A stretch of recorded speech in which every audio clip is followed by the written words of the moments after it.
வணக்கம். உங்கள் வசந்தசேகர். இன்றைக்கி சூரியனை பற்றி தான் பேச போகிறோம்.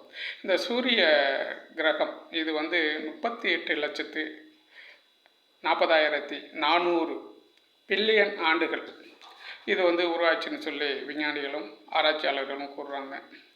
இந்த சூரியனை பற்றி நம்ம தமிழில் ஏகப்பட்ட பேர் இருக்குது. கதிரவன், சூரியன், ஆதித்யன், அது மாதிரி நிறைய பேர் ஏகப்பட்ட பேரெல்லாம் இருக்குது. நம்ம குழந்தைகளுக்கெல்லாம் அந்த பேரெல்லாம் நிறையா வச்சுருக்கோம்.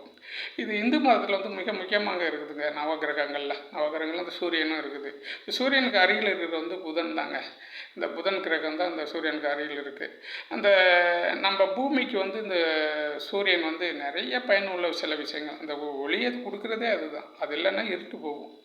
அப்படி ஒரு விஷயங்கள்லாம் இருக்குது. நிறைய உயிரினங்கள் வாழ, மரங்கள் வாழ, ஏகப்பட்ட ஒரு இது செய்வதற்கு, இந்த உயிர் வாழ்வதற்கு இந்த சூரியன் மிகவும் பயன்படுதுங்க. நன்றி, வணக்கம்.